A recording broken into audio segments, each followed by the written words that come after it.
हाय, मैं हूं मनीष। आप देख रहे हैं MVIAS और ये इंडियन पॉलिटी बाय लक्ष्मीकांत की क्लास चल रही है। तो पिछली क्लास में हम फंडामेंटल राइट में हमने 3 पार्ट अभी तक किए हैं, जिसमें हमने आर्टिकल 20 तक की बातें की थी। आज जो हम बात करने वाले हैं आर्टिकल 21 से बात करेंगे, ठीक है।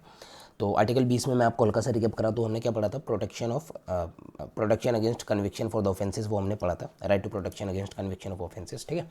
तो आज हम बात करने वाले हैं आर्टिकल 21 की, उसके बाद 21 है, और इसी तरह से आगे देखते हैं कितना कर पाते हैं कोशिश। चलिए, उससे पहले मैं आपको थोड़ी सी इन्फॉर्मेशन दे देता हूँ।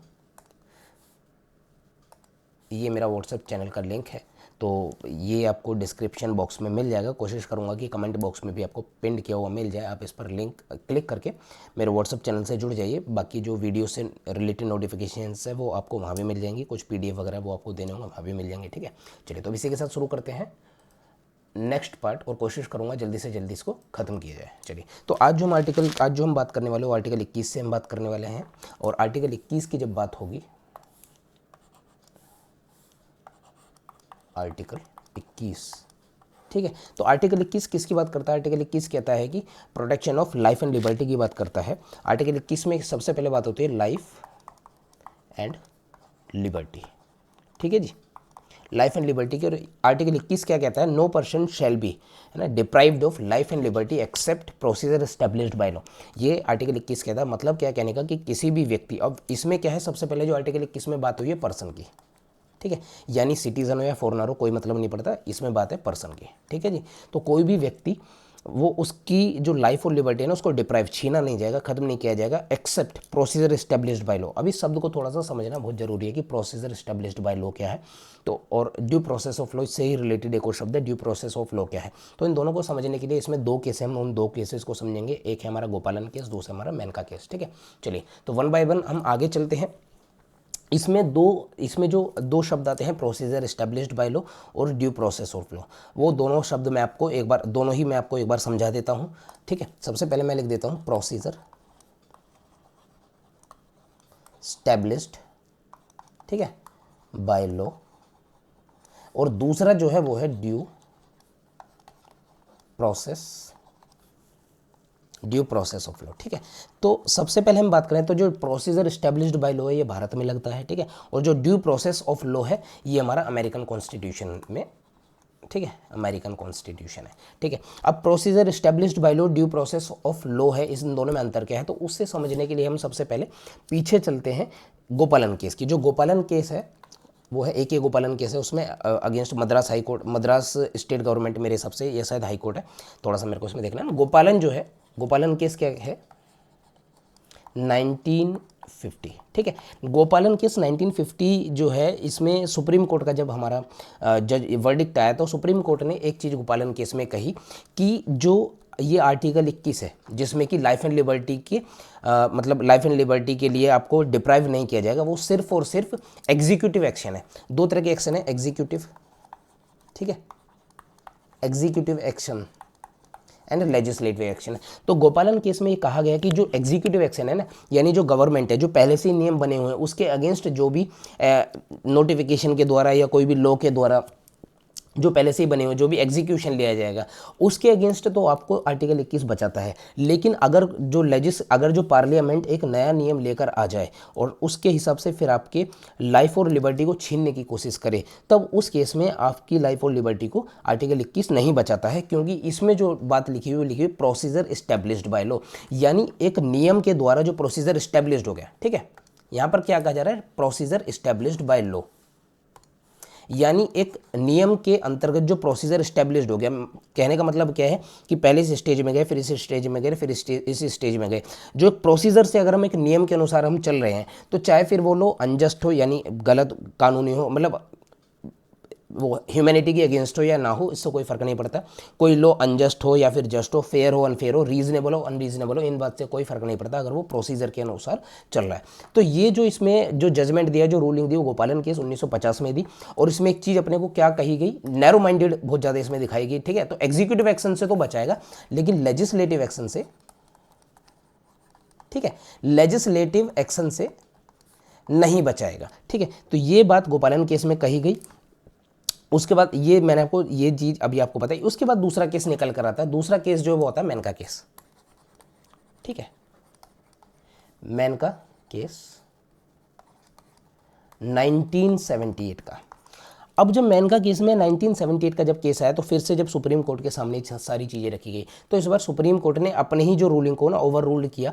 और जो इस बार जो है ना जो केस था इसमें सिर्फ एग्जीक्यूटिव एक्शन से नहीं बल्कि लेजिस्लेटिव एक्शन से जो है दोनों से आर्टिकल 21 में बचाव की एक पर्सन को जो यानी प्रोटेक्शन एक पर्सन को दी गई। इसमें क्या कहा गया कि मेनका केस में 1978 में जो बातें कही गई वो ये कही गई कि एग्जीक्यूटिव एक्शन के साथ साथ अगर पार्लियामेंट में कोई ऐसा लॉ या कोई ऐसा नियम आता है जो किसी व्यक्ति की लाइफ और लिबर्टी को खींचने की कोशिश करता है तो वो आर्टिकल 21 के अंतर्गत क्या होगा, नल एंड वॉइड डिक्लेयर हो जाएगा। और उस तरह के कोई भी लोग किसी उस लॉ से आप क्या है किसी दूसरे व्यक्ति की लाइफ और लिबर्टी को नहीं खींच सकते हैं। ठीक है, तो इसमें ओवरऑल जब अगर हम इसको बात करते हैं तो मेनका केस में जो बात कही गई है वो क्या कही गई है, जो ड्यू प्रोसेस ऑफ लॉ है ना,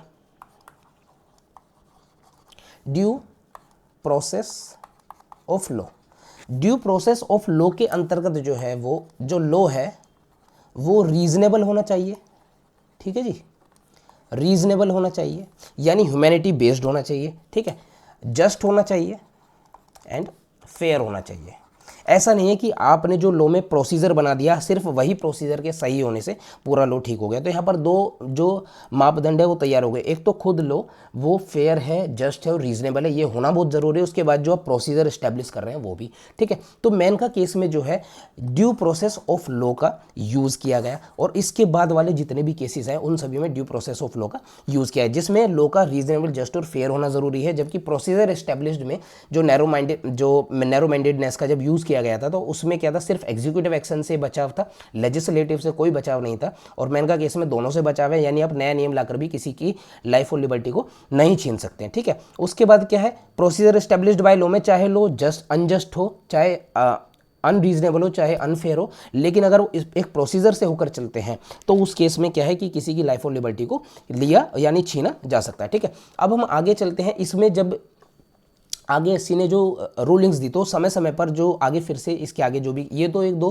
प्रसिद्ध केस है इनका ही यूज़ किया जाता है, इसके आगे भी कुछ केसेस आए तो अगेन इस चीज़ को रीअफर्म्ड किया गया कि हम ड्यू प्रोसेस ऑफ लॉ का भारतीय मतलब एससी जो है ड्यू प्रोसेस ऑफ लॉ का वो यूज़ करेगी। ठीक है, तो इस केस के अंतर्गत क्या है, अच्छा एक चीज़ और है, जब पहले इसकी बात की गई थी तो लाइफ और लिबर्टी का मतलब क्या है ना, फिजिकल डायमेंशन में सिर्फ कहा गया था, यानी कि क्या है मेरे शरीर का होना ही सिर्फ लाइफ और लिबर्टी है। लेकिन जब मेनका केस के बाद जो है इसको दूसरे डायमेंशंस में भी, यानी फिजिकल डायमेंशन के अलावा फिलोसॉफिकल डायमेंशन, मेंटल डायमेंशन में और डिग्निटी और मतलब डिग्निटी और एक व्यक्ति के सिर्फ फिजिकल नीड को नहीं देखते हुए उसकी डिग्निटी का भी ध्यान रखने की कोशिश लाइफ एंड लिबर्टी में जो मेनका केस के बाद है जो भी जितने भी रूलिंग्स आई हैं उनमें इन सब चीज़ों को देखने की मतलब ध्यान रखा गया है। चलिए, तो नेक्स्ट इसमें जो कुछ चीज़ें आई निकल कर इसमें क्या है, अब इसमें ही कुछ चीज़ें जैसे पोल्यूशन फ्री, इसमें मैं लिख देता हूँ इसको, जैसे पोल्यूशन फ्री एनवायरनमेंट में हमें जीना है ना, ऐसा पानी पीना है जिसमें पोल्यूशन ना हो, एयर में पोल्यूशन ना हो। ठीक है, अगर जो स्पीडी ट्रायल का हमें अधिकार है आर्टिकल 21 में, हेड जो स्पीडी ट्रायल का अधिकार है और हैंड कफिंग के अगेंस्ट हमें अधिकार है, यानी हथकड़ी बांधी ना जाए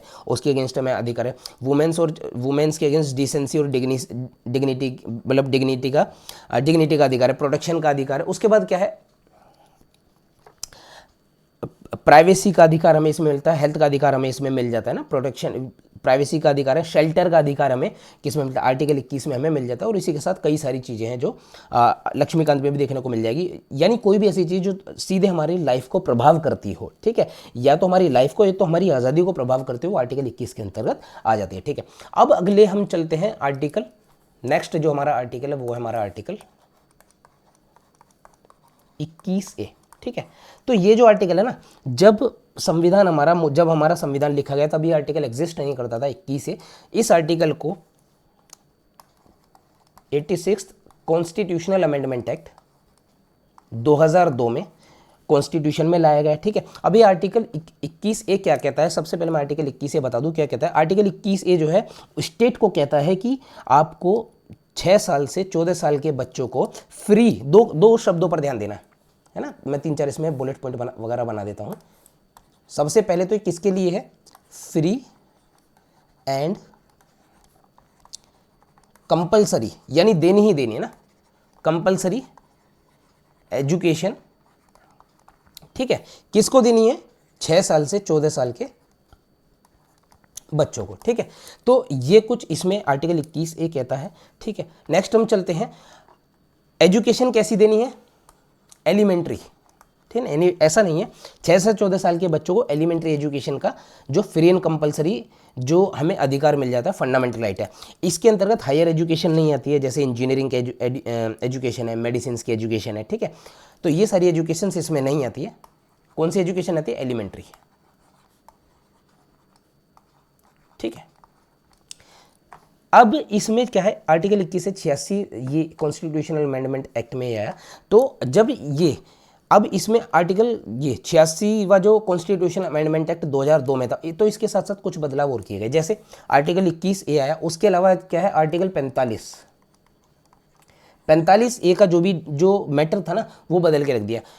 आर्टिकल 21A जब आया, उससे पहले जो ये लाइन थी ना, एजुकेशन टू 6 से 14 साल के बच्चों के लिए जो एजुकेशन दी जानी है, वो आर्टिकल 45 कहा करता था। लेकिन क्योंकि आर्टिकल 45 का जो है वो पार्ट आता है चौथे पार्ट में, जो कि DPSP में आता है, यानी directive principles of state policies, जो हम आगे जाकर पढ़ेंगे। फिलहाल अपने को क्या पढ़ना है, आर्टिकल 45 में सेम मैटर आया करता था, फ्री एंड मतलब एजुकेशन टू 6 से 14 साल के बच्चों के लिए। लेकिन जो पार्ट 4 है ना, वो नॉन जस्टिसिएबल है, यानी क्या है कि अगर आर्टिकल 45 को फुलफिल नहीं किया जाए ना, तो उसके अगेंस्ट हम कोर्ट में नहीं जा सकते, ठीक है, क्योंकि वो फंडामेंटल राइट के अंतर्गत नहीं आता है। आर्टिकल 21A फंडामेंटल, ये पार्ट 3 में आता है, जो कि फंडामेंटल राइट के अंतर्गत आता है। तो अगर इस आर्टिकल के अगेंस्ट हम जाते हैं, इस कानून, इस नियम के अगर हम अगेंस्ट जाते हैं, तो फंडामेंटल राइट का हनन होगा, और हम जाकर इसके अगेंस्ट हम अपील कर सकते हैं सुप्रीम कोर्ट में या तो हाई कोर्ट में, ठीक है। अब जो आर्टिकल 45 है ना, अब उसका जो मैटर है वो चेंज कर दिया गया। अब उसमें क्या है, पहले इसमें हुआ करता था कि फ्री एंड कंपलसरी एजुकेशन 6 से 14 साल के बच्चों के लिए, ठीक है। अब जो उसमें बात हो रही है, अब क्या है कि अर्ली चाइल्डहुड केयर,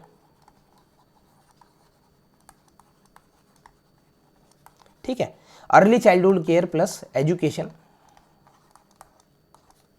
ठीक है, 6 साल से कम के बच्चों के लिए, ठीक है। उसी के साथ है एक इसमें जो है आर्टिकल 51A में 11वीं ड्यूटी ऐड की गई, ठीक है, 11वीं ड्यूटी ऐड की गई। इसे भी हम पढ़ेंगे, जो ड्यूटीज़ क्या होती हैं वो सारी, हम फंडामेंटल ड्यूटीज़ क्या है वो हम पढ़ेंगे, ये हमारी ऐड की गई, ठीक है। उसके अंतर्गत क्या है, ये कहा गया कि जो माता पिता या तो अभिभावक हैं, ये उनका कर्तव्य यानी उनकी ड्यूटी है कि उन्हें अपने बच्चों को अपने बच्चों को एजुकेशन देनी है, या तो अपने बच्चों को, तो वार्ड में अपने बच्चों को एजुकेशन देने का अधिकार कर्तव्य है, ठीक है। तो ये 3-4 चीज़ें 86 कॉन्स्टिट्यूशन अमेंडमेंट एक्ट में, यानी एक तो आर्टिकल 21A आया, उसके साथ आर्टिकल 45 में मैटर चेंज किया। जो आर्टिकल 45 का मैटर था ना, वो आर्टिकल 21A में आ गया, और आर्टिकल 45A में क्या, अर्ली चाइल्डहुड केयर और एजुकेशन की बात होने लगी। उसके अलावा जो है आर्टिकल 50A में एक ड्यूटी, उससे पहले 10 ड्यूटीज़ थी, अब टोटल 11 ड्यूटी हैं, अब 11 ड्यूटी, उससे पहले 10 थी, तो ये एक और ड्यूटी ऐड की गई, जिसमें जो पेरेंट्स हैं उनको ये उनका कर्तव्य है कि वो अपने बच्चों को पढ़ाएं, ये कंपलसरी है कि अपने बच्चों को पढ़ाएं लिखाएं, ठीक है। ये सारी चीज़ें हैं। नेक्स्ट हम जो है, अच्छा आर्टिकल 21 से मैंने कर दिया है।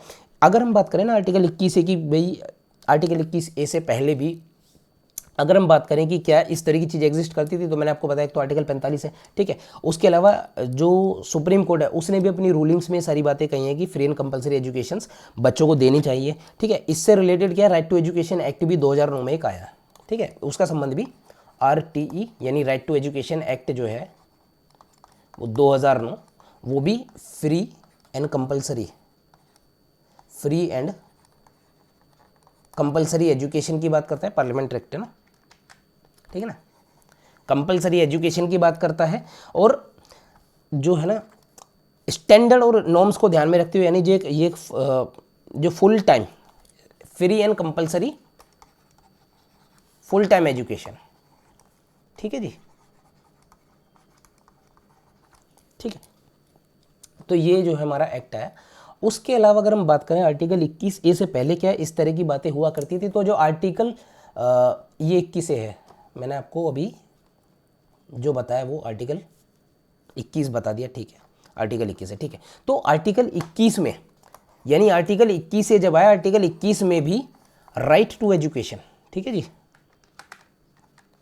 राइट टू एजुकेशन वहाँ पर था, और वहाँ भी free and compulsory education to 6 से 14 साल के बच्चों के लिए वहाँ पर, मतलब free and compulsory education article 21 में भी ये दिया हुआ है, जब आर्टिकल 21 से आया उससे पहले। ठीक है, तो इसके साथ हमने आर्टिकल 21 से समझ लिया। थोड़ा ब्रीफ करने की कोशिश करूँगा मैं अपना, वरना वीडियो बहुत ज़्यादा बन रही है। चलिए, आर्टिकल 21 से हो गया। अब हम चलेंगे आर्टिकल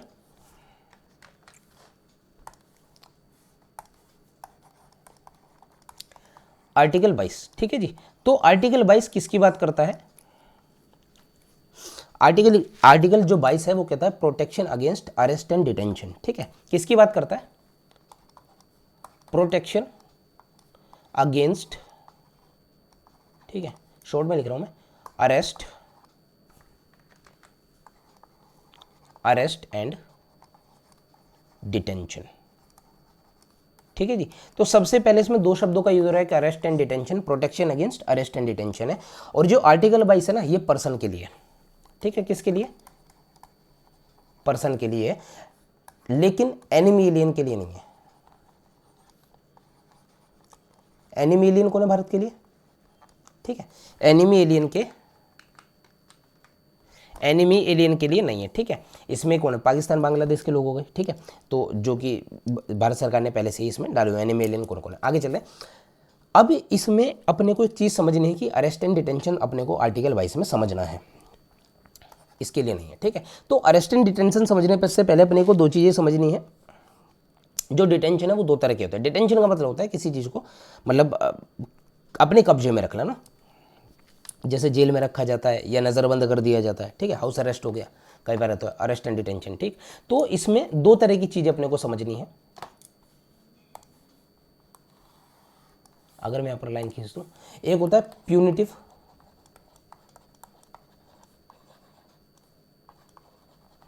डिटेंशन, दूसरा होता है प्रिवेंटिव डिटेंशन। ठीक है जी, तो प्यूनिटिव डिटेंशन क्या होता है? प्यूनिटिव होता है जहाँ पर पनिशमेंट मिलती है। प्यूनिटिव डिटेंशन होता है जब एक व्यक्ति ने कोई क्राइम किया, क्राइम करने के बाद, सबसे पहले मैं लिखता हूँ आफ्टर क्राइम, है ना, ये आफ्टर क्राइम होगा, यानी जब कोई क्राइम हो चुका है, उसके बाद जब ट्रायल एंड कन्विक्शन कोर्ट के द्वारा हो जाता है ना, यानी कोर्ट में आप गए, आपका ट्रायल हो रहा है बार बार, ठीक है, उसके बाद कन्विक्ट हो गए हो कि आपने ये क्राइम किया है, आपके ऊपर सारी मतलब ये सारी चीज़ें लग चुकी हैं, ये प्रूफ हो चुका है कि, उसके बाद जो सज़ा मिलती है, जितने टाइम के लिए आपको जेल में रखा जाता है, ठीक है, उसको बोलते हैं प्यूनिटिव डिटेंशन। यानी क्राइम के बाद जो हमें डिटेंशन मिलेगा वो है प्यूनिटिव डिटेंशन। और किसके बाद होता है? वो ट्रायल, है ना, and conviction, trial and conviction के बाद ये चीज होती है। ठीक है, अगर हम बात करें प्रिवेंटिव डिटेंशन की, तो प्रिवेंटिव डिटेंशन क्या होगा? कोई भी क्राइम होने से पहले होता है, जब इस बात का अंदेशा होता है ना कि कोई क्राइम हो सकता है, बड़े लेवल पर कोई क्राइम हो सकता है, और उसका जो कारण है कोई व्यक्ति है, तो उस व्यक्ति को पहले ही प्रिवेंटिव डिटेंशन में रख लिया जाता है, ताकि उसकी उपस्थिति को खत्म कर दिया जाए और उस क्राइम को या जो भी परेशानी आगे होने वाली है उसको खत्म किया जा सके। ठीक है, तो प्रिवेंटिव डिटेंशन का मेन कारण क्या है? होने वाले क्राइम को रोकने से, कोई मतलब सस्पिशन है, ठीक है, कि ये चीज़ें हो सकती हैं, तो इसको, इस व्यक्ति को बंद करो, इन चीज़ों से इसको रोका जा सकता है। ठीक है, तो प्रिवेंटिव डिटेंशन जो होता है वो होता है बिफोर क्राइम। ठीक है जी, बिफोर क्राइम होता है। और इसमें क्या है? ट्रायल और कन्विक्शन, इसमें ट्रायल और कन्विक्शन होते हैं, इसमें ट्रायल और कन्विक्शन, अभी ट्रायल और कन्विक्शन जैसी कोई चीज़ नहीं होती है। अब जब हम प्यूनिटिव डिटेंशन की बात करते हैं, तो इससे रिलेटेड कुछ नियम है। ठीक है, जो आर्टिकल 22 हमसे कहता है, सबसे पहले तो क्या बात कहता है? वो कहता है कि जैसे ही किसी व्यक्ति, प्यूनिटिव डिटेंशन की बात कर रहे हैं, इसमें कोई भी व्यक्ति ऑर्डिनरी लॉ में जाएगा। ठीक है, कोई भी व्यक्ति जो होता है ना, वो ऑर्डिनरी लॉ के अंतर्गत इसको ट्रीट किया जाता है। तो सबसे पहले जब किसी व्यक्ति को अरेस्ट किया जाए, ठीक है, तो उसको ग्राउंड ऑफ द अरेस्ट, यानी किस ग्राउंड के ऊपर उसको अरेस्ट किया जा रहा है, वो उसको पता होना चाहिए। क्या है? क्या चीज़ें पता होनी चाहिए? Ground of arrest. ठीक है, तो ये पता होना बहुत ज़रूरी है। दूसरी चीज़ क्या है कि उस व्यक्ति को किसी लीगल प्रैक्टिशनर से मिलने देने का अधिकार है, ताकि दूसरा जो लीगल प्रैक्टिशनर है या जो भी उसके लिए लड़ने वाला है, वो उसके लिए जो भी ज़रूरी चीज़ें, डॉक्यूमेंट्स वगैरह जो भी ज़रूरी चीज़ें वो कर सके। ठीक है, तो लीगल प्रैक्टिशनर से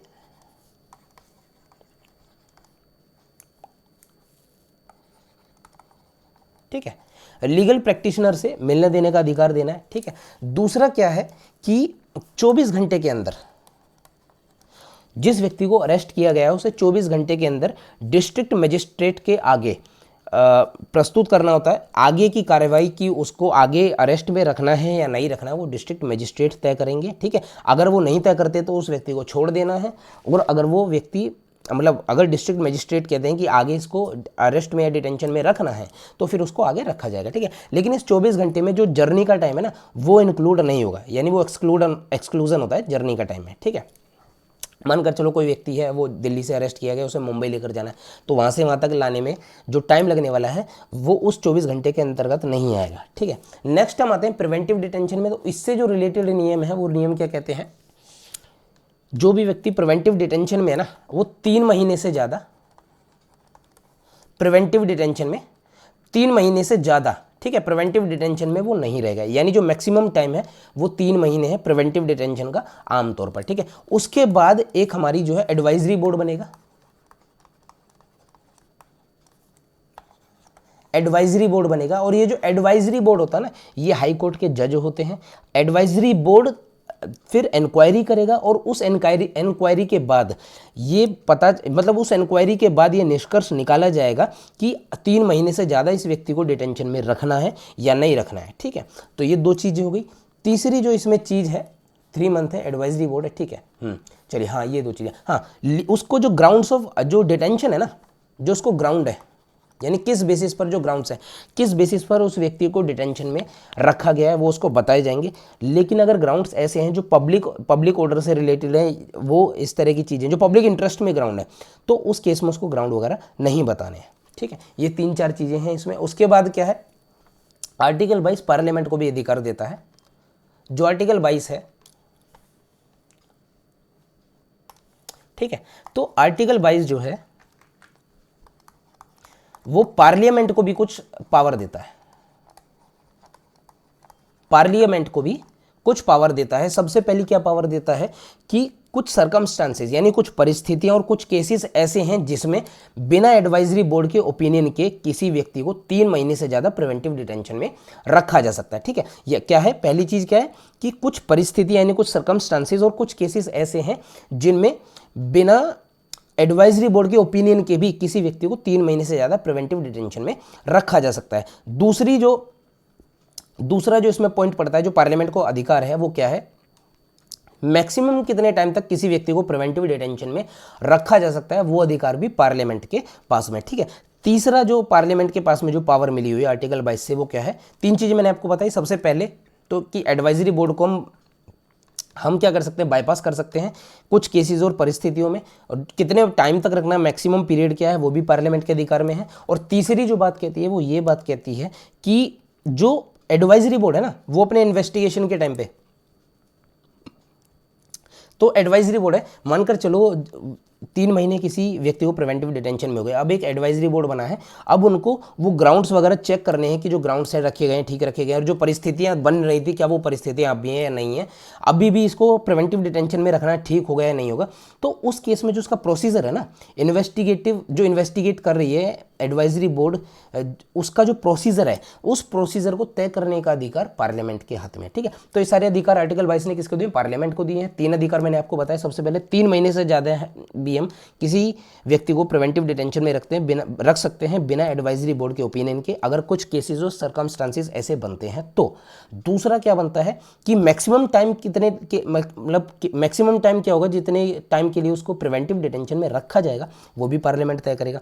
तीसरी बात क्या है कि जो इन्वेस्टिगेशन की जो प्रोसीजर होगा ना वो पार्लियामेंट तय करेगा, किसके, एडवाइजरी बोर्ड के, ठीक है। तो इसी के साथ आर्टिकल 22 हो जाता है खत्म। नेक्स्ट हम चलते हैं आर्टिकल, अच्छा यहाँ पर हमारे राइट टू फ्रीडम, ठीक है, राइट टू फ्रीडम हमारे 1922 थे, तो अभी हमने 2 जो अधिकार हैं वो पढ़ लिए, right to equality, right to freedom. अब जो हम पढ़ने वाले हैं, अब हम पढ़ने वाले हैं राइट अगेंस्ट एक्सप्लॉइटेशन, ठीक है। तो इसमें हम 2 आर्टिकल पढ़ेंगे। राइट अगेंस्ट एक्सप्लॉइटेशन में हम क्या पढ़ेंगे, 2 आर्टिकल पढ़ेंगे। एक तो हम इसमें आर्टिकल पढ़ेंगे आर्टिकल 23, और दूसरा जो हम इसमें पढ़ने वाले हैं वो हम पढ़ने वाले हैं आर्टिकल 24, ठीक है। आर्टिकल 23 हमारी किसकी बात करता है, आर्टिकल 23 हमें बात करता है कि जो ह्यूमन बींग्स की जो तस्करी है ना और जो फोर्स डिलीवर है, दो शब्दों पर हमें ध्यान देना है। एक तो ट्रैफिकिंग है ना,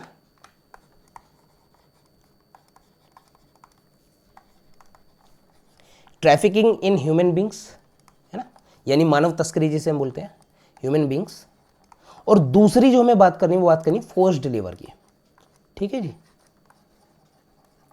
फोर्स्ड लेबर की हमें बात करनी है, ठीक है। तो ये है आर्टिकल 23, इन दो पॉइंट्स की बात इसमें होती है। ट्रैफिकिंग इन ह्यूमन बींग्स जो होती है, यानी जो मानव तस्करी होती है, वो इससे रिलेटेड क्या है, ये आर्टिकल 23 जो 27 है, सबसे पहले पर्सन के लिए लगता है, नहीं सिटीजन नॉन सिटीजन हो दोनों के लिए लगेगा, ठीक है। उसके बाद क्या कहता है कि ये पर्सन को अधिकार है, मतलब ये स्टेट क्या है, ये चीज रोकता है कि प्रोहिबिशन की बात करता है इसमें। आर्टिकल 23 क्या कहता है, prohibition of traffic in human beings and forced labour है। तो स्टेट को ये इंश्योर करना है कि ये सारी चीजें मतलब ना हो। अगर ये नियम टूटते हैं तो ये पनिशेबल ऑफेंस होगा, और किसके अंतर्गत होगा, जो भी लो मतलब पार्लियामेंट ने जो भी लो इसके लिए तय किया गया है उन सब के लिए, ठीक है। आगे चलते हैं, एज पर द लॉ आगे चलते हैं। तो ट्रैफिक इन ह्यूमन बींग्स है क्या, सबसे पहले हम इस शब्द को समझ लेते हैं। ट्रैफिक इन ह्यूमन बींग्स के मतलब इसके अंतर्गत क्या क्या चीजें आ जाती हैं, ठीक है। फोर्स लेबर कट गया, चलो फिर से लिख देंगे। अरे चलेगा नहीं, एक मिनट,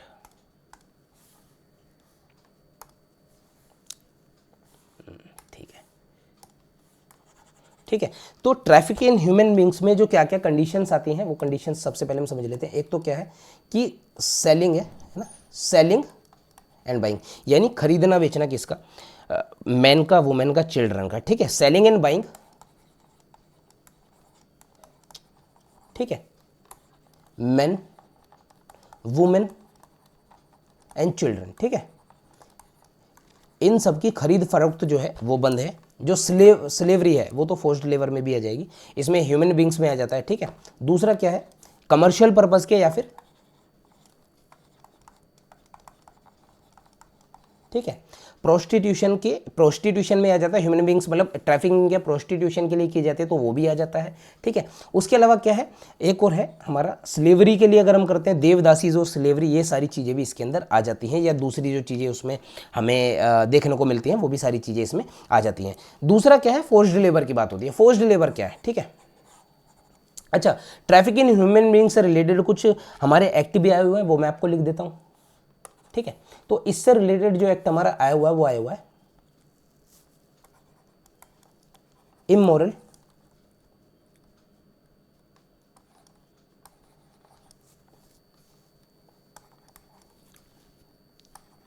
ट्रैफिकिंग, ठीक है, इमोरल ट्रैफिकिंग प्रिवेंशन एक्ट 1956, ठीक है। तो ये एक्ट है जो ट्रैफिक इन ह्यूमन बींग्स को रोकने के, मतलब इसको प्रिवेंट करने के लिए एक एक्ट आया हुआ है जो इमोरल ट्रैफिकिंग प्रिवेंशन एक्ट 1956। तो उसके अंदर ये सारी चीज़ें हमें दी हुई हैं कि सेलिंग और बाइंग मना है, मैन वुमेन चिल्ड्रन इन सब की, प्रोस्टिट्यूशन के लिए हम करते तो मना है, स्लेवरी में सारी चीज़ें मना है। इसके बाद जो दूसरी चीज़ इसी के अंदर जो दूसरा पॉइंट दे रखा है, वो जो दूसरा पॉइंट वो है ना, फोर्स्ड लेबर। क्या पॉइंट है,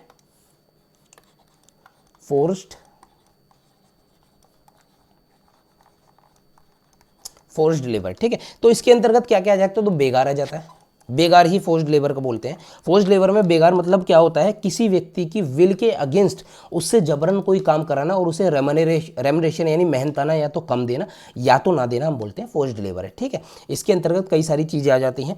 बॉन्डेड लेबर हो गया, वो इसके मतलब इसी से मिलती जुलती जो दूसरी चीज़ें हैं, चाहे वो बॉन्डेड लेबर हो, चाहे वो हमारा बेगार हो या ज़बरदस्ती। अच्छा, फोर्स्ड लेबर में किस तरह की चीज़ें आती हैं, फिजिकली, या तो फिजिकली मतलब हम किसी को या इकोनॉमिकली ही सिर्फ शब्द नहीं आते हैं, जैसे मैंने किसी की पैसों की मजबूरी का फ़ायदा उठा के फिजिकली तौर पर उसको टॉर्चर करके उससे काम कराने की कोशिश की गई, वो तो आते ही आते हैं। उसके अलावा कोई दूसरी कंडीशंस है ना, वो भी मतलब क्या है कि जो कम वेजेस देकर, मानकर चलो अगर उसे किसी व्यक्ति को दूसरी जगह काम नहीं, मतलब उस व्यक्ति को कहीं काम नहीं मिल रहा है, तो उस बेसिस पे मैं उसे कम वेजेज पर भी अपने यहाँ पर रखता हूँ, तो वो भी एक है ना, ये इसके अगेंस्ट काम, मतलब आर्टिकल जो हमारा 23 है, इसके अगेंस्ट वो काम होगा। कहने का मतलब क्या है कि कोई व्यक्ति है और उसे कहीं पर काम नहीं मिल रहा है, तो कोई व्यक्ति उसे कम वेजेस पर अगर काम देना चाहता है तो ये भी फोर्स्ड लेबर में ही आएगा, ठीक है। अब इससे रिलेटेड कुछ नियम आए हुए हैं, वो नियम हम समझ लेते हैं एक बार।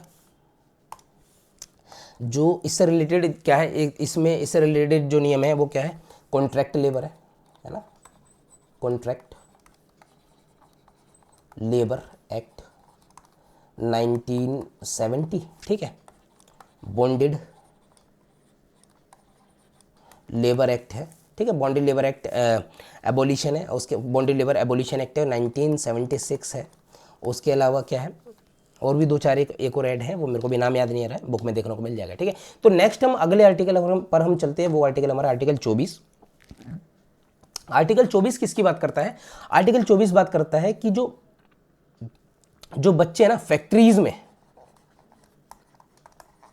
फैक्ट्रीज में जो बच्चे हैं उनको काम रोकने की बात करता है। मतलब क्या है कि दो तरह की जो फैक्ट्रीज हैं, एक तो है जो हैजार्डस फैक्ट्रीज है ना, जैसे माइनिंग है, रेलवे है, कंस्ट्रक्शन है, इन सभी फैक्ट्रीज में 14 साल से कम के बच्चों को काम करना सख्त मना है। इसके बारे में आर्टिकल 24 कहता है। हाँ, लेकिन एक एक्सेप्शन जो आर्टिकल 24 हमें देता है, आर्टिकल 24 क्या कहता है कि इनोसेंट वर्क में जो बच्चे हैं वो काम कर सकते हैं, ठीक है। तो गवर्नमेंट ने इससे रिलेटेड कुछ नियम बनाए हुए हैं, उन्होंने ढाबा पे या होटल्स पे इससे रिलेटेड जो दूसरी चीज़ें हैं, है ना, टी वगैरह जो टी स्टॉल लगते हैं वहाँ पर बच्चों के काम करने को बिल्कुल बैन किया हुआ है। सुप्रीम कोर्ट ने, अच्छा, इसमें रिलेटेड सुप्रीम कोर्ट ने भी कुछ इसमें जो नियम बनाए हुए हैं, जैसे एक वेलफेयर फंड बनाया हुआ है जो इस तरह के बच्चे हैं, तो इससे रिलेटेड एक नियम भी है, अगर मैं गलत नहीं हूँ तो उसका क्या है, चाइल्ड लेबर एक्ट है ना, child labour prevention and regulation है, प्रिवेंशन एंड रेगुलेशन एक्ट, ठीक है। इसको मैं लाइन खींच दूँ, ठीक है। प्रिवेंशन रेगुलेशन एक्ट, ये आपको दिख रहा होगा। चाइल्ड लेबर एक्ट है जो प्रिवेंशन रेगुलेशन है, ये है हमारा 1956 if I am not wrong. ये आप थोड़ा सा इसमें सन देख लेना, वैसे तो मैं गलत नहीं हूँ इसमें, ठीक होगा, ठीक है। अच्छा, इसको क्या है 2016 में इसका नाम बदला गया। 2016 ये child labour prevention regulation act है, 2016 में जो इसका नाम है, इसको मैं ग्रीन कलर में यहीं पर ऐड कर देता हूँ, जो इसका नाम बदला गया, इसका नाम रखा गया चाइल्ड एंड एडोलेसेंट, है ना, चाइल्ड एंड एडोलेसेंट लेबर, है ना, प्रिवेंशन रेगुलेशन एक्ट 1956, इसका नाम 2016 में ये इस एक्ट का नाम इसे रीनेम किया गया, ठीक है। तो इससे रिलेटेड कुछ और एक्ट हैं जो 2024 में आए, जैसे माइंस एक्ट है, ठीक है, माइंस एक्ट 1952, फैक्ट्री एक्ट दिख नहीं रहा होगा ना आपको, या लिख देता हूँ, माइंस एक्ट आया, फैक्ट्री एक्ट आया, है ना, 1948, cigar sorry beedi and cigar workers act है ना, सिगार नहीं है, पहले बीडी एंड सिगार है, ठीक है, beedi and cigar workers act, ठीक है। तो ये सारी चीज़ें beedi and cigar workers act मेरे हिसाब से 1976 है, जो भी है एक बार देखना पड़ेगा इसमें क्या, ठीक है। तो ये सारे एक्ट्स क्या करते हैं ना, ये जो डेंजरस है, जैसे बीडी और सिगार में मतलब वर्कर है, फैक्ट्रीज जो हैजार्डस फैक्ट्रीज हैं, ठीक है, केमिकल फैक्ट्रीज हो गई, माइंस वगैरह कोई, इन सभी में 14 साल से कम के बच्चों को फैक्ट्रीज में काम करने के लिए एक्ट रोकता है, आर्टिकल 24, ठीक है। नेक्स्ट हम चलते हैं, यहाँ पर हमने ये जो है इसी के साथ हमने राइट अगेंस्ट एक्सप्लॉइटेशन, एक्सप्लॉइटेशन में दो हैं, traffic in human beings, forced labour, और हमारा बच्चों के लिए ये सारी चीज़ें हमने इसमें देख ली हैं। नेक्स्ट हम चलते हैं, जो अपना जो अगला वो आने वाला है राइट और आर्टिकल आने वाले, वो हम समझ लेते हैं, ठीक है। तो नेक्स्ट जो हमारा आता है राइट आता है, वो आता है right to freedom, freedom of religion, ठीक है, यानी right to freedom of religion. और इसके अंतर्गत हमारे कितने जो आर्टिकल्स आते हैं, वो आते हैं हमारे आर्टिकल 25 से आर्टिकल 28, यानी कि टोटल हमारे 4 आर्टिकल 25, 26, 27, 28 हमारे right to freedom of religion के अंतर्गत आते हैं। अब इसमें मैं वन बाय वन हम चारों आर्टिकल्स को मैं आपको ब्रीफ कर देता हूँ, वो आपको याद हो जाएंगे, ठीक है। चलिए, तो सबसे पहले जो हमारा आर्टिकल है, वो हमारा आर्टिकल आता है 25, और 25 हमें जो अधिकार देता है, वो हमें अधिकार देता है वो हमें अधिकार देता है राइट टू कंसाइंस, ठीक है, राइट टू कंसाइंस में लिखना है, तो कंसाइंस मैं चारों शब्द आपको समझाऊंगा ना, कंसाइंस, ठीक है,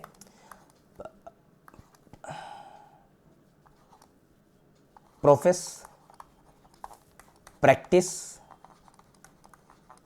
एंड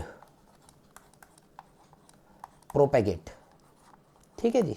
तो right to conscience, profess, practice and propagate, ये 4 शब्द हैं। इन चारों शब्दों को अपने को समझना है और इसमें बहुत ज्यादा समझने को कुछ भी है नहीं। आर्टिकल 25 में 4 शब्द है, right to conscience, right to profess, right to practice and propagate. तो कंसाइंस का मतलब है अंतरात्मा से। ठीक है, तो जो आर्टिकल 25 हमें क्या अधिकार देता है, वो आर्टिकल 25 में राइट टू कंसाइंस का अधिकार देता है, यानी ईश्वर के साथ हमारे रिलेशन कैसे हैं वो ये हम तय करेंगे, कोई दूसरा व्यक्ति तय नहीं करेगा।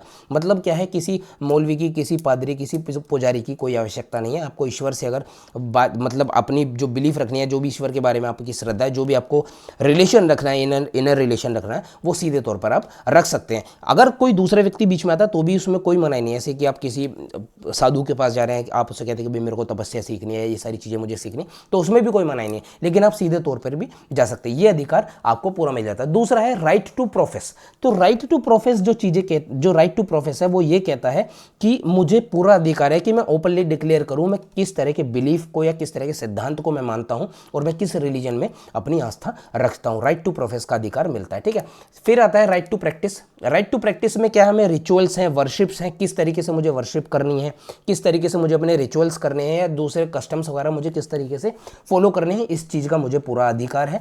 फिर राइट टू प्रोपेगेट, और ये जो अधिकार है ना, वो आर्टिकल 25 है। सबसे पहले किसको मिलेगा, पर्सन को। मैंने आपको पहले भी बताया था 15, 16, 19, 29 और 30, ये 15 है। ठीक है, ये जो आर्टिकल्स है ना, ये जो आर्टिकल्स है, मैं फिर बता रहा हूँ, ये आपको याद कर लेना है। ठीक है, ये जो आर्टिकल्स हैं ये सिटीजन्स के लिए हैं, बाकी सब आर्टिकल्स पर्सन्स के लिए हैं। ठीक है,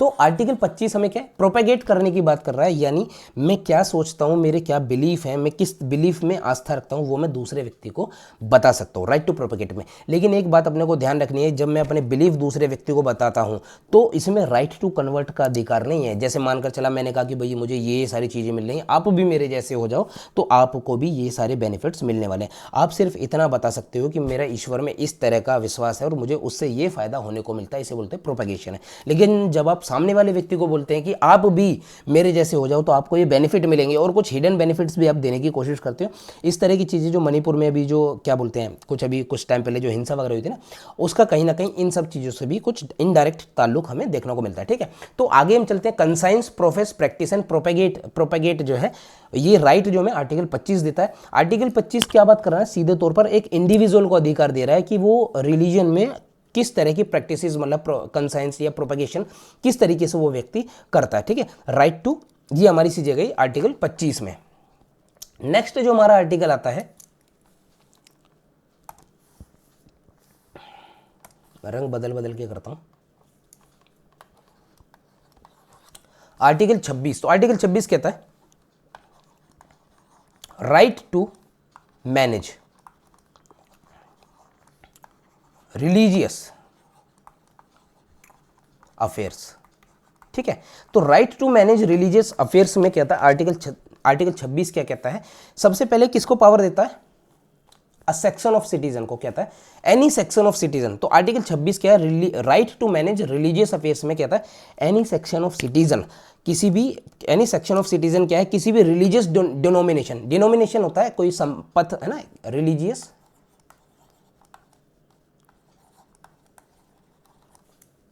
डिनोमिनेशन, इस शब्द का यूज किया गया, तो मैं इसको लिख दूं, इसको समझा दूंगा, डिनोमिनेशन।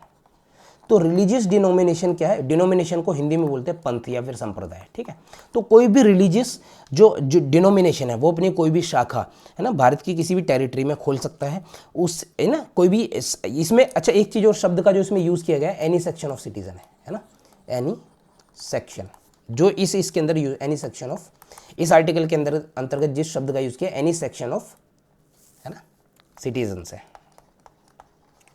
ठीक है जी, तो एनी सेक्शन ऑफ सिटीजन्स।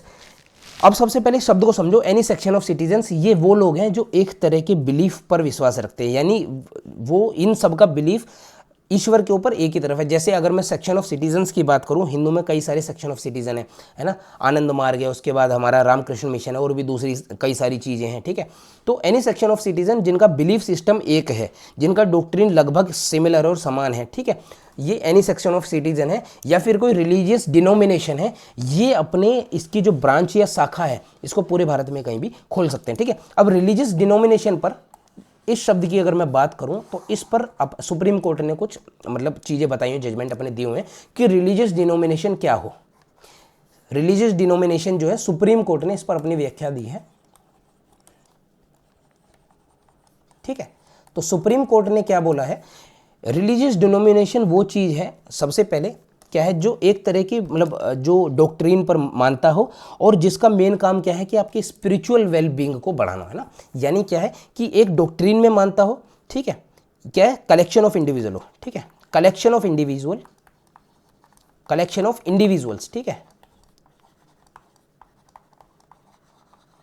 ठीक है, कलेक्शन ऑफ इंडिविजुअल हो, जो डॉक्ट्रीन में मानता हो, एक डॉक्ट्रीन में मानता हो, यानी एक विश्वास में मानता हो, बिलीफ में मानता हो, डॉक्ट्रीन में मानता हो, और जिसका मेन काम क्या हो ना, अपलिफ्टमेंट हो,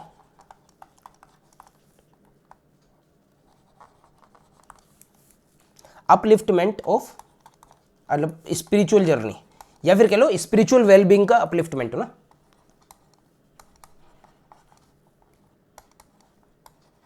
ठीक है, अपलिफ्टमेंट हो, स्पिरिचुअल जो आपका जो स्पिरिचुअल जो डायमेंशन है उसका अपलिफ्टमेंट करता हो। तो ये सारी चीज़ें ये रिलीजियस डिनोमिनेशन में बात कही है। ठीक है, अच्छा इसमें एक चीज़ अपने को देखनी है, जब हम आर्टिकल 25 की हम बात करते हैं तो वो एक पर्टिकुलर इंडिविजुअल की बात कर रहा है, यानी एक मेरे अगर मैं अपनी बात करूँ तो मेरे अधिकार की बात करता है। लेकिन जो हमारा आर्टिकल 26 है ना वो सेक्शन ऑफ सिटीजन यानी एक कलेक्टिव हमें फ्रीडम की बात करता है कि एक पर्टिकुलर सेक्शन को इस तरीके से जीने का अधिकार आर्टिकल 26 हमें देता है। ठीक है, उसके अंदर हमें क्या क्या चीज़ें मिल जाती हैं, अपने हिसाब से हम कहीं भी ब्रांच खोल सकते हैं। जो रिलीजियस अफेयर्स है ना वो हम खुद से मैनेज कर सकते हैं। क्या बात लिखी हुई है, मैनेज द रिलीजियस अफेयर्स है। ठीक है, दूसरी चीज इसमें आर्टिकल 26 में एक और अपने को मिली हुई है कि कोई भी मूवेबल और इमूवेबल प्रॉपर्टी हम एक्वायर कर सकते हैं, यानी कोई भी मूवेबल प्रॉपर्टी है या तो इमूवेबल प्रॉपर्टी। इमूवेबल प्रॉपर्टी में कोई भी जमीन हम खरीद सकते हैं, कोई भी ऑफिस हम खरीद सकते हैं, या उससे रिलेटेड कोई दूसरी चीजें हम खरीद सकते हैं, एक्वायर कर सकते हैं। दूसरी मूवेबल प्रॉपर्टीज भी हम इससे रिलेटेड कर सकते हैं, जैसे जो जगन्नाथ की जो रथ यात्रा होती है तो वो एक मूवेबल प्रॉपर्टी है। जो ये सारी चीज़ें क्या है वो सारी चीज़ें हम एक्वायर कर सकते हैं। ठीक है, ये हमें आर्टिकल 26 पावर देता है। ठीक है, नेक्स्ट हम आते हैं आर्टिकल 27 पर। थोड़ा सा मैं जल्दी जल्दी की कोशिश करूंगा। तो आर्टिकल 27 हमें क्या कहता है, ठीक है, 26 से मैनेज रिलीजियस अफेयर्स है, 25 हमारा कंसेंस प्रैक्टिस है। आर्टिकल 27 क्या कहता है,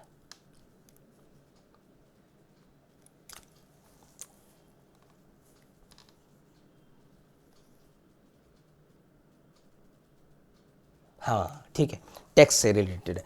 मतलब क्या है कि किसी भी, ठीक है याद आ गया मेरे को, आर्टिकल 27 हमें क्या कहता है कि किसी भी पर्टिकुलर रिलीजन है ना, किसी पर्टिकुलर रिलीजन के प्रमोशन के लिए उसको सपोर्ट करने के लिए क्या है किसी पर्सन पर टैक्स स्टेट नहीं लगा सकता है। ठीक है, क्या बात कहता है कि कोई जो स्टेट है वो किसी पर्सन पर किसी पर्टिकुलर रिलीजन के प्रमोशन और सपोर्ट करने के लिए कोई किसी प्रकार का टैक्स नहीं लगा सकता। यानी अगर हम दूसरे तौर पर इसको अगर हम समझें तो जो टैक्स का पैसा है ना किसी पर्टिकुलर रिलीजन के प्रमोशन और सपोर्ट में ना लगकर अगर लगेगा तो सारे रिलीजन के प्रमोशन सपोर्ट में लगेगा या तो किसी के में नहीं लगेगा।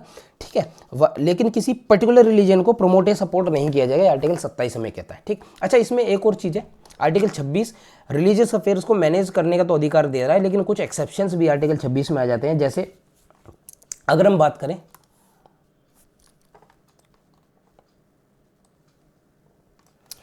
तो जितने भी जो हिंदू टेम्पल्स है ना उनको एडमिनिस्टर करने का अधिकार हम स्टेट को मिला हुआ है। दूसरा क्या है, जो हिंदू टेम्पल्स है उनको थ्रोपन करना है दूसरी उसके लिए, जो उनको थ्रोपन करना है, जो जितनी भी कास्ट वगैरह है ना वो सब टेंपल के अंदर जा सके।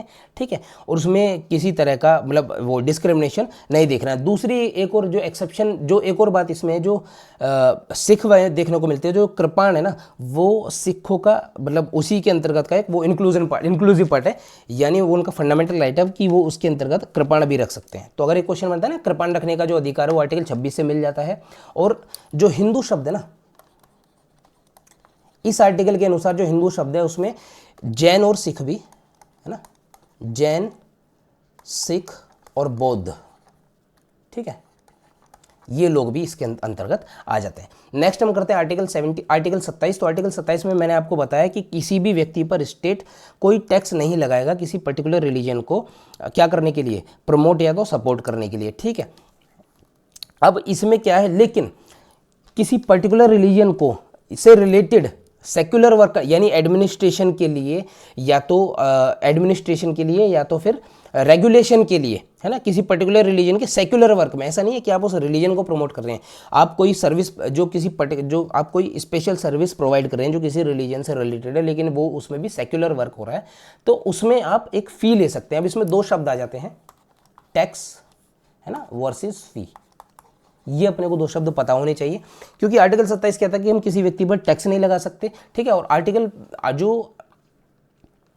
27 ही कहता है कि स्टेट फी लगा सकता है किसी व्यक्ति पर जब कोई स्पेशल सर्विस किसी रिलीजन से रिलेटेड प्रोवाइड कराता है, लेकिन उस रिलीजन में भी सिर्फ और सिर्फ सेक्युलर एडमिनिस्ट्रेशन का वो काम करेगा, ठीक है। तो उसमें टैक्स क्या होता है, सबसे पहले अपने को टैक्स बताना चाहिए, मैं हल्का सा ब्रीफ आपको कर दूंगा। जो टैक्स होता है वो होता है जो गवर्नमेंट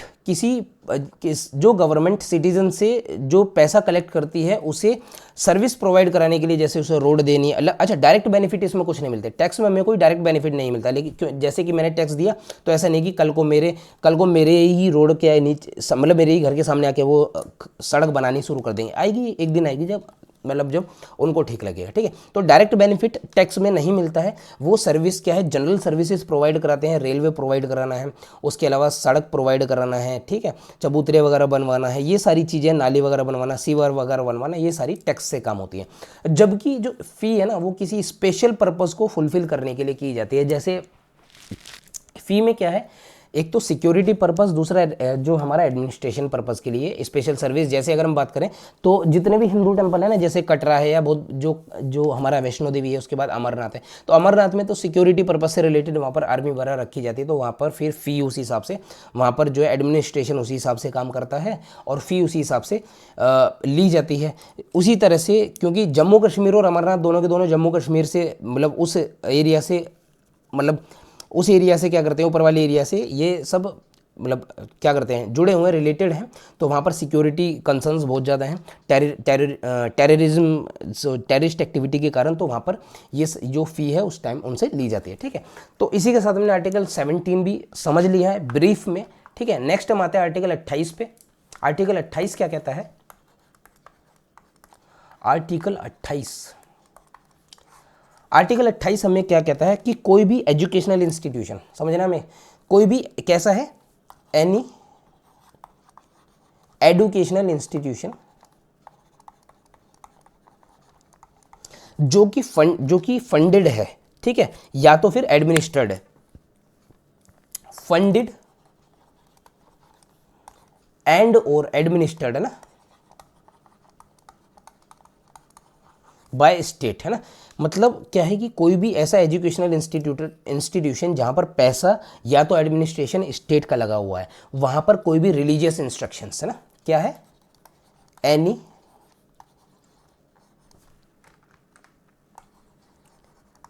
रिलीजियस इंस्ट्रक्शंस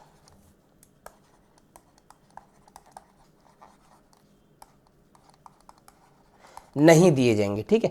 कोई भी रिलीजियस इंस्ट्रक्शंस नहीं दिए जाएंगे जहां पर कोई भी ऐसा एजुकेशनल इंस्टीट्यूट जहां पर पैसा या तो एडमिनिस्ट्रेशन स्टेट का हो रखा है, ठीक है। दूसरा क्या है कि एक तो कंडीशन ये है कि कोई रिलीजियस इंस्ट्रक्शन नहीं दिए जाएंगे, और अगर कोई रिलीजियस इंस्ट्रक्शन दिए भी जा रहे हैं ना, तो उसको अटेंड करने का मतलब ऐसा ज़रूरी नहीं है कि उसको ज़बरन अटेंड किया जाए, उस व्यक्ति से परमिशन लेनी पड़ेगी कि वो व्यक्ति अटेंड करना चाहता है या नहीं चाहता है, वो उससे पूछा जाएगा। और अगर वो व्यक्ति माइनर है तो उसके जो माता पिता, जो पेरेंट्स हैं, ठीक है, या जो गार्डियन है, उनसे पूछा जाएगा कि क्या उस व्यक्ति को रिलीजियस इंस्ट्रक्शंस वगैरह दी जा सकती हैं या नहीं दी जा सकती हैं। तो ये आर्टिकल 28 कहता है। अब इसमें सबसे पहले हम समझना होगा कि एजुकेशनल इंस्टीट्यूट्स हैं वो किस तरीके से आते हैं। 4 तरीके के एजुकेशनल इंस्टीट्यूट है जो आर्टिकल 28 हमें कहता है। सबसे पहला क्या है, जो एजुकेशनल इंस्टीट्यूट है ना, ठीक है, एजुकेशनल,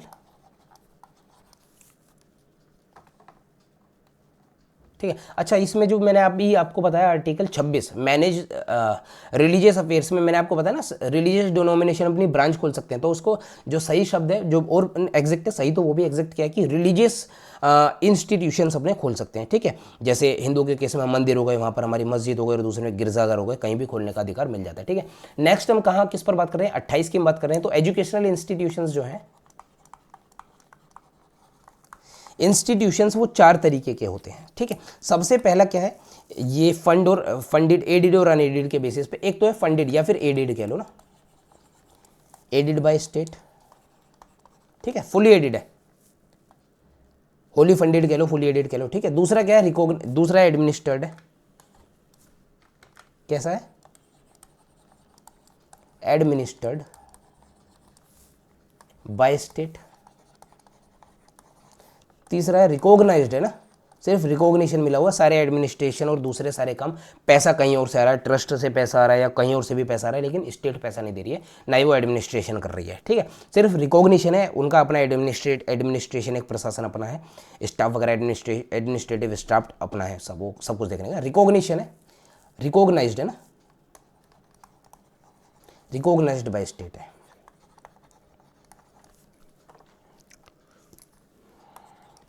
अगला क्या है, अनएडेड अनरिकॉग्नाइज्ड, यानी कोई रिकॉग्निशन नहीं है, कोई एड नहीं है कहीं से। ठीक है, तो अनएडेड अनरिकॉग्नाइज्ड ऐसे लिख देता हूँ, अनएडेड अनरिकॉग्नाइज्ड है। ठीक है, इस तरह से।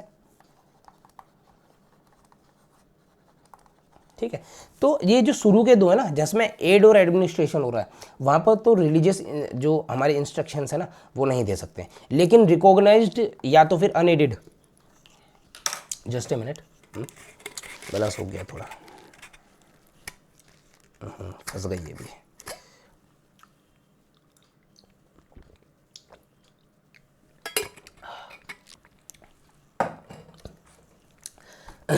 रिकॉग्नाइज्ड बाय स्टेट है और अनएडेड या तो अनरिकॉग्नाइज्ड है।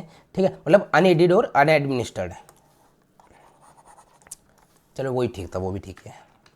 ठीक है, तो अनएडेड अनरिकॉग्नाइज्ड है, इन दोनों ही केस में जो रिलीजियस जो इंस्ट्रक्शंस हैं वो दिए जा सकते हैं।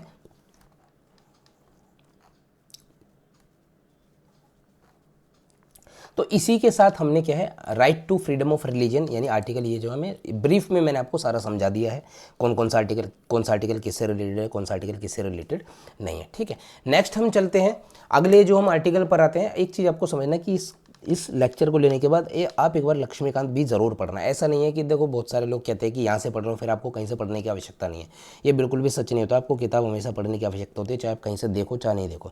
मैं सिर्फ आपकी इतनी हेल्प कर रहा हूँ कि जब आप यहाँ से वीडियो देख कर जाओगे तो आपको थोड़ा सा टाइम बच जाएगा। ठीक है, जैसे भी इन सब किताबों को पढ़ने में जो फंडामेंटल राइट आपको शायद 5 घंटे या 6 घंटे में सीरीज़ खत्म होगी, लेकिन फंडामेंटल राइट अपने आप में इतना बड़ा चैप्टर है, जब आप उसको अकेले पढ़ने लगोगे ना, या तो जो डिटेल्ड पॉइंट है ना उस पर आपका ध्यान नहीं जाएगा, आप सिर्फ एक रीड करके निकल जाओगे और आपको समझ कुछ नहीं आएगा।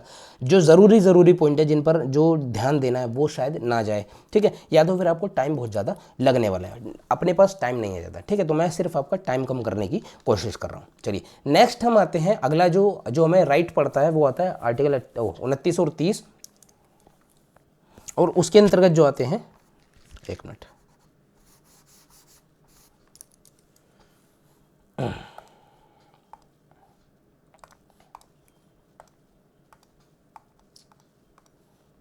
ठीक है, तो इसके अंतर्गत जो आ जाते हैं हमारे, ये हमारा 5वां जो राइट है, जो हमने बड़े तौर पर समझे थे, right to equality, right to freedom, right against exploitation, right to freedom of religion, ये क्या है, कल्चरल एंड एजुकेशनल राइट्स है। तो इसको मैं लिख दूँ, क्या है ये, सबसे पहले थोड़ा लिखने का तरीका भी मुझे भी हल्का सा बदलना पड़ेगा।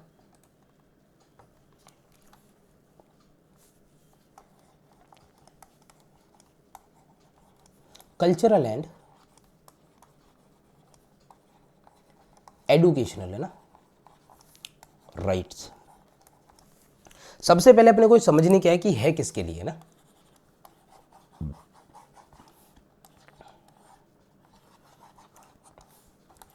तो ये जो है माइनॉरिटीज के लिए, किसके लिए, माइनॉरिटीज। ठीक है, ये रा है RI, माइनॉरिटीज के लिए। ठीक है, अब माइनॉरिटीज जो है वो 2 तरह की माइनॉरिटीज है इसके अंतर्गत, एक तो रिलीजियस माइनॉरिटी है, ठीक है जी, और दूसरा है लिंग्विस्टिक माइनॉरिटी,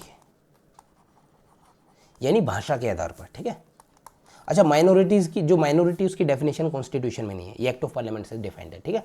लिंग्विस्टिक, ठीक है, तो दो तरह की माइनॉरिटी, एक रिलीजियस माइनॉरिटी, एक लिंग्विस्टिक माइनॉरिटीज। तो ये जो है इसके अंतर्गत दो आर्टिकल आते हैं। कौन कौन से आर्टिकल है? एक तो आता है आर्टिकल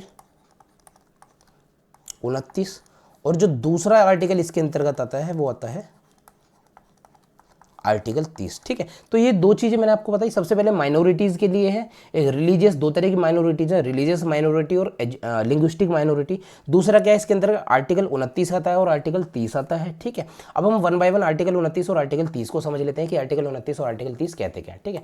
तो आर्टिकल 29 क्या कहता है, अपने को चीज़ें समझनी है। सबसे पहले क्या करता है, जो आर्टिकल 29 है ना, वो प्रोटेक्ट करता है किसी माइनॉरिटी, ठीक है, सॉरी, किसी कोई सेक्शन ऑफ सिटीजन। सबसे पहले किसको प्रोटेक्ट करेगा? सेक्शन ऑफ सिटीजन है,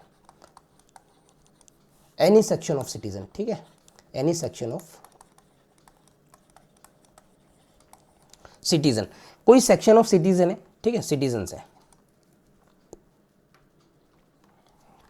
देखो यहां पर एक शब्द देखना क्या आ रहा है, सिटीजन शब्द आ रहा है ऊपर। मैंने अगर कहीं गलती से लिख दिया हो सिटीजन, सिटीजन जो लगेगा वो सिर्फ और सिर्फ हमारा लगेगा 29, वो 15, 16, 19, 29, 30, तो यहीं पर लगेगा इस शब्द को आपको। यही सारी चीज़ें हैं जो कई बार अपने आप से पढ़ने में नहीं याद रहती हैं, ठीक है। तो अभी मैं कोशिश कर रहा हूँ कि आपको ये सारे पढ़ने में जो पॉइंट में जो देखो, कोई मैं परफेक्ट हूँ नहीं, मुझसे बेहतर टीचर दूसरे भी हो सकते हैं, लेकिन अगर आप यहाँ देख रहे हैं तो मेरी ये जिम्मेदारी बनती है कि मैं आपको जो चीज़ें हैं ठीक से मैं आपको बता सकूँ। कई बार मेरे बोलने में आपको हल्की सी हकलाहट देखने को मिल रही है, क्योंकि जो वीडियोज़ हैं वो बहुत, मतलब अभी मैंने बिल्कुल रिसेंटली ऑनलाइन पढ़ाना शुरू किया है और मैं यूज़ टू, अभी थोड़ा टाइम मेरे को लग रहा है यूज़ टू होने में। तो पढ़ाने का जो तरीका है, जो पैटर्न, जैसे अभी इस तरह से मैंने लिखा है तो शायद ये मेरे को भी अब अच्छा लग रहा है, लेकिन अभी इससे पहले मैं इस तरीके से नहीं लिख रहा, तो कोशिश करूँगा आगे से मैं इसी तरह लिखूँ, ठीक है।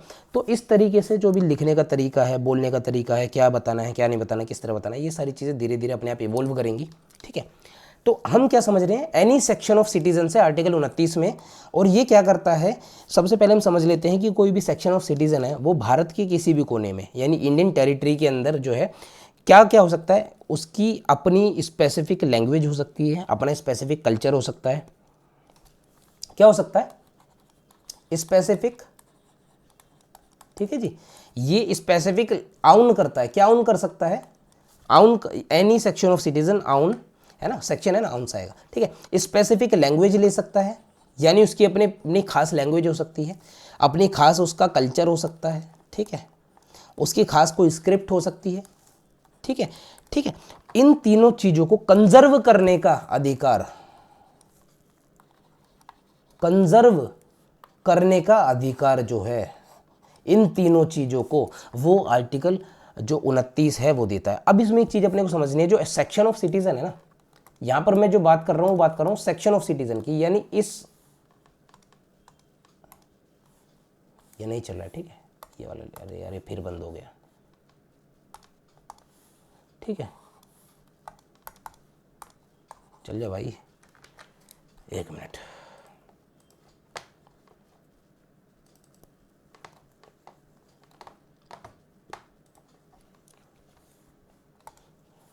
तो एनी सेक्शन ऑफ सिटीजन जो यहाँ पर बात कहना चाह रहा है, वो क्या कहना चाह रहा है, क्योंकि यहाँ पर माइनॉरिटी ने लिखी है, जो आर्टिकल जो ये ना कल्चरल एंड एजुकेशनल राइट्स, मैंने क्या लिखा, माइनॉरिटीज के लिए लिखा है, ठीक है। लेकिन आर्टिकल 29 क्या कह रहा है, एनी सेक्शन ऑफ सिटीजन कह रहा है। फिलहाल इस चीज को अपने को समझना है, जो एनी सेक्शन ऑफ सिटीजन है वो माइनॉरिटीज, ठीक है, क्योंकि सेक्शन आ गया ना, ये सुप्रीम कोर्ट का जो रूलिंग है उसके अनुसार ही सारी सेक्शन ऑफ सिटीजन क्योंकि लिखा है वहां पर, तो उसका मतलब माइनॉरिटीज भी हो सकता है और मेजोरिटी भी हो सकता है, ठीक है जी। ये दोनों चीजें इसमें आ जाती है, यानी आर्टिकल 29 जो है वो माइनॉरिटीज और मेजोरिटी दोनों के लिए काम करता है। दूसरा क्या है, ये क्या प्रोटेक्ट कर रहा है, ये हमारा किसी स्पेसिफिक लैंग्वेज, कल्चर और स्क्रिप्ट को प्रोटेक्ट कर रहा है, जो कि कोई any section of citizen possess करता है ना, उसको कंजर्व करने का जो अधिकार ये दे रहा है, ठीक है।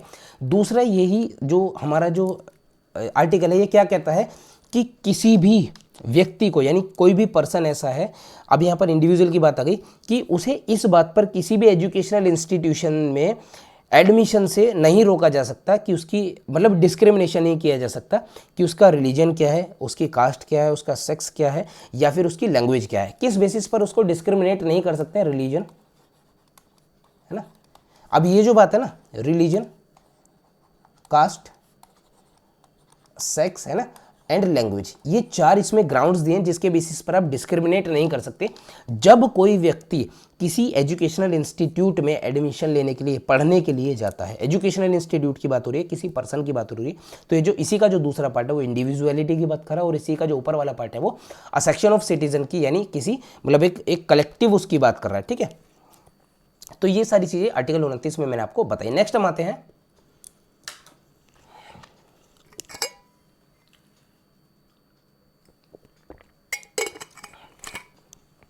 ठीक है। अब हम आते हैं आर्टिकल 30 पे। आर्टिकल 30 हमें क्या कहता है? आर्टिकल 30 जो है वो अधिकार देता है माइनॉरिटीज को। अब यहां पर खास तौर से माइनॉरिटी की बात होती है आर्टिकल 30 में। तो आर्टिकल 30 जो है वो माइनॉरिटीज को अधिकार देता है। किसको अधिकार देता है? इसको पहले थोड़ा सा ना यहां पर दिख भी नहीं रहा होगा आपको, चलो नीचे ही चलते हैं। आर्टिकल 30, ठीक है, यहां पर ले आते हैं। अब हम यहां बात करेंगे आर्टिकल 30 की। तो यहां हम बात करेंगे आर्टिकल 30 की, ठीक है। तो आर्टिकल 30 जो है वो पर्टिकुलरली किसके लिए? माइनॉरिटीज के लिए है, ठीक है, माइनॉरिटीज के लिए है। माइनॉरिटीज को क्या अधिकार देता है? वो अधिकार देता है क्या करने का? एस्टैब्लिश करने का एंड एडमिनिस्टर करने का, ठीक है, यानी उसके जो प्रशासनिक कार्य वो कर सकते हो आप, एस्टेब्लिश कर सकते हो, ठीक है। किस तरह क्या एस्टेब्लिश और एडमिनिस्टर करने का, सॉरी एडमिनिस्टर करने का? कल्चरल एंड एडुकेशनल, ठीक है ना, इंस्टीट्यूट। तो क्या अधिकार दे रहा है? कल्चरल एंड एजुकेशनल इंस्टीट्यूट को एस्टेब्लिश यानी नींव मतलब एस्टैब्लिश और एडमिनिस्टर करने का, यानी उसको बनाने का और उसको एडमिनिस्टर खुद से, उसके उसके जो कार्य हैं, जो प्रशासनिक कार्य हैं, जो उसका एडमिनिस्ट्रेशन है, उसकी देखरेख अपने हाथ में रखने का अधिकार माइनॉरिटीज़ को देता है, ठीक है। ये सारी चीज़ें आर्टिकल 30 में कहता है। आर्टिकल 30 में क्या है इसका जो दूसरा, अब आर्टिकल 30 में जो कुछ चीज़ें वो क्या कहते हैं कि मानकर चलो ऐसा हुआ कि जो कंपलसरी है वो स्टेट को कंपलसरी जो एजुकेशनल या कल्चरल जो इंस्टीट्यूट्स हैं उसको एक्वायर करना पड़ा, नहीं उसको अपने हाथ में, अपने नियंत्रण में लेना पड़ रहा है। तो उस केस में स्टेट को कंपलसरी कंपेंसेशन, मतलब कंपेंसेशन देना बहुत ज़रूरी है, और वो तय करेगा स्टेट।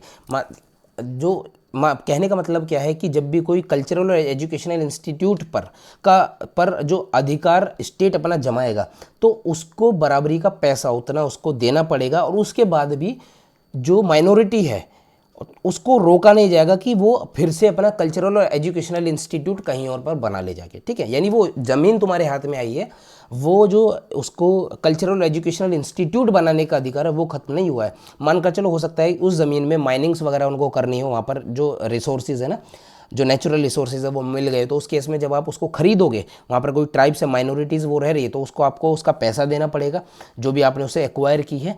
और दूसरी जगह अगर वो इसी तरह के इंस्टीट्यूट बनाता है तो वो आप उसको रोक नहीं सकते हो, ठीक है। तो ये वाला जो था ना कंपलसरी आपको कंपेंसेशन देना पड़ेगा, ये 44 आर्टिकल, ठीक है, ये है 44 अमेंडमेंट एक्ट 1978 में आया था। 44 अमेंडमेंट एक्ट 1978 में क्या होता है, जो फंडामेंटल राइट था, राइट जो प्रॉपर्टी को रखने का, राइट टू प्रॉपर्टी का जो अधिकार था, फंडामेंटल राइट था, यानी आर्टिकल 31 वो खत्म हो गया।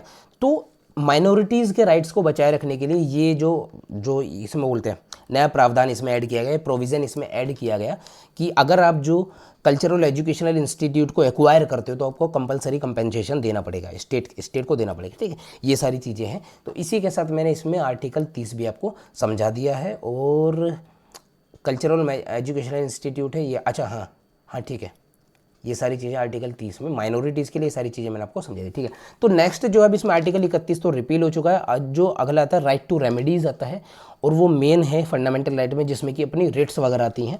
अपन जो नेक्स्ट पार्ट है उसमें हम रेट्स वगैरह समझेंगे कि कौन सी रेट्स क्या होती है, हेबियस कॉर्पस क्या है, सर्टियरी क्या है, प्रोबिशन क्या है, और जो दूसरी 5 प्रकार के रेट्स है वो सारी क्या क्या है, वो सारी चीज़ें हम 1 बाय 1 समझेंगे, किस पर कौन सी रेट काम करती है, ठीक है। ये सारी चीज़ें हम नेक्स्ट पार्ट में समझने वाले हैं। तो आज के लिए इतना ही। मेरे को लगता है जो वीडियो बहुत बड़ी हो गई है। इसी के साथ जय Hind, Vande Mataram. Like, comment and share जरूर करें। धन्यवाद।